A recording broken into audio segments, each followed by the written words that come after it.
अस्सलाम वालेकुम।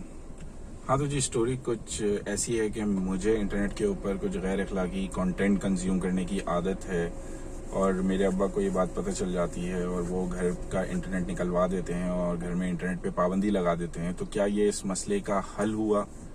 जी नहीं, बिल्कुल भी नहीं, क्योंकि मेरे पास बहुत से मौके हैं। उसके बावजूद उस गैर अखलाकी कंटेंट को कंज्यूम करने के लिए मैं कॉलेज जाता हूँ, स्कूल जाता हूँ या यूनिवर्सिटी जाता हूँ, तो मैं वहाँ उस कंटेंट को कंज्यूम कर सकता हूँ। वहाँ जो मेरे दोस्त हैं उनकी डिवाइसेस पे उस कंटेंट को कंज्यूम कर सकता हूँ। और सबसे मेजर या इम्पॉर्टेंट चीज़ ये है कि मेरे पास जो सेल फोन है उसके ऊपर इंटरनेट अवेलेबल है, मैं उस कंटेंट को उसके ऊपर भी कंज्यूम कर सकता हूँ। तो इस चीज का हल फिर क्या है? इस चीज का हल बेसिकली मेरी नजर में तो ये है कि जी इस किस्म की तरबियत हो कि मुझे पता हो कि मैंने इंटरनेट के ऊपर कौन से कंटेंट को कंज्यूम करना है, देखना है और कौन से को नहीं देखना है। तो यही मिसाल है हमारे मुल्क में इंटरनेट की डिफरेंट सर्विसेज को, डिफरेंट चीज़ों को, एप्लीकेशंस को बैन करने के हवाले से। और उसमें सहारा लिया जाता है इसी चीज़ का कि जी उस पर गैर अखलाकी कंटेंट अवेलेबल होता है जो कि सोसाइटी के लिए अच्छा नहीं है। तो भाई सोसाइटी तो खुद सेलेक्ट कर रही है उस कंटेंट को। इसी सोसाइटी से लोग हैं जो उस कंटेंट को पोस्ट करते हैं उन चीज़ों के ऊपर, और इसी सोसाइटी से लोग हैं जो उस कंटेंट को कंज्यूम भी करते हैं इंटरनेट के ऊपर। तो आपकी वैल्यूज तो इस जगह पे होनी चाहिए कि वो कंटेंट ना ही क्रिएट हो उस किस्म का और ना फिर कंज्यूम किया जाए, ना कि ये कि उन सर्विसेज को ही बैन कर दिया जाए। अब ये कहानी शुरू हुई दोबारा से एक दफा पाकिस्तान में पबजी के बैन के साथ, जब पैमरा ने for the time being PUBG को, एक गेम को बैन किया। और फिर अभी कुछ दिन पहले उनका वो आया कि जी इसको जो है वो कंटिन्यू किया जाएगा इस बैन को। और फिर आज जो है वो मैं एक न्यूज़पेपर की वेबसाइट पर पढ़ा था कि इस्लामाबाद हाई कोर्ट ने जो है वो ऑर्डर किया है पैमरा को कि जो इस बैन को फौरन हटा दिया जाए। हालांकि मैंने अभी थोड़ी देर पहले तक तो चेक किया है, पबजी अभी तक नहीं चल रहा था। और इसी तरह पैमरा ने एक और अपने प्रेस रिलीज में ये भी कहा था कि जी टिकटॉक और बीगो को भी बैन करने जा रहे हैं, उसके ऊपर भी अभी डिसीजन आना बाकी है। प्लस ये कि मोस्ट रिसेंटली एक जज साहब ने भी जो है वो यूट्यूब की तरफ इशारा किया कि जी यूट्यूब को भी हम बैन करने का सोच रहे हैं। देखें जी, आप सब चीज़ों को बैन कर देंगे लेकिन क्या आप इस कंटेंट को रोक सकेंगे? जिस तरह मेरे अब्बा नहीं रोक सकते मुझे उस कंटेंट को कंज्यूम करने से, इसी तरह आप भी नहीं रोक सकते इस सोसाइटी को उस कंटेंट को कंज्यूम करने से।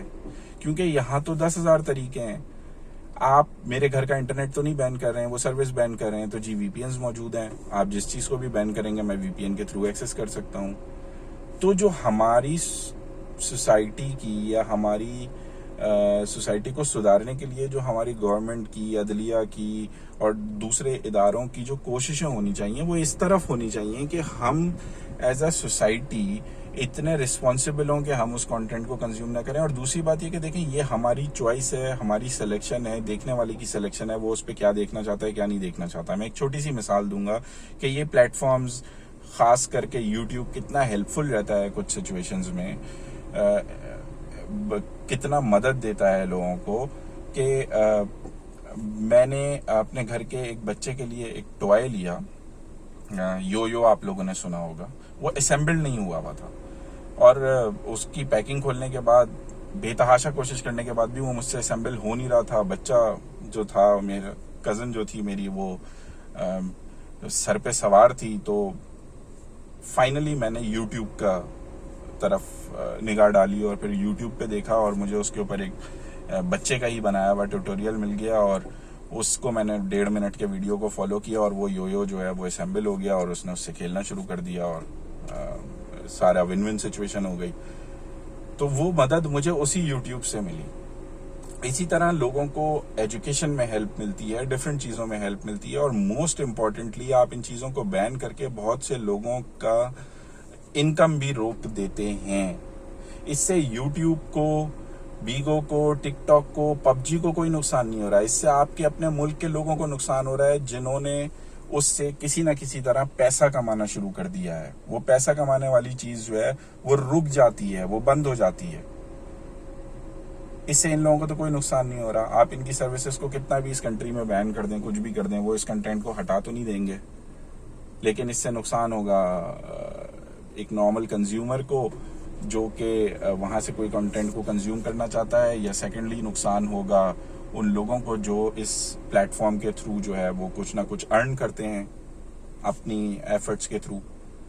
तो इसके ऊपर कोई ऐसा हल होना चाहिए कि मतलब ये हर चीज को जो बैन करने की लहर है, आप कहाँ तक जाएंगे? आप सब कुछ बैन कर देंगे, सारा इंटरनेट बैन कर देंगे, और दूसरी बात बार बार मिसाल दी जाती है जी फला कंट्री में बैन है, फला कंट्री में बैन है, फला कंट्री में बैन है। थोड़ा सा अगर इस पर रिसर्च की जाए तो जिन कंट्रीज में कुछ एप्लीकेशंस बैन है उनके ऑल्टरनेटिव्स मौजूद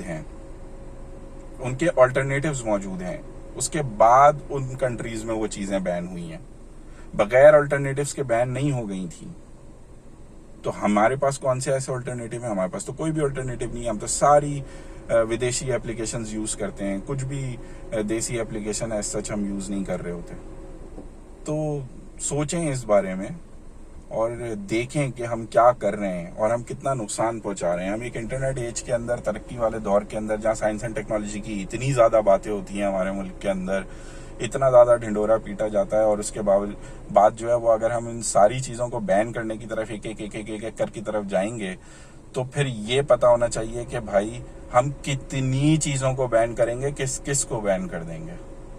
तो इसका कोई सही हल सोचा जाए, ना कि ये हल सोचा जाए कि बस जो चीज समझ में ना आए उसको बैन कर दो, उस पर पाबंदी लगा दो। जरा सोचिए।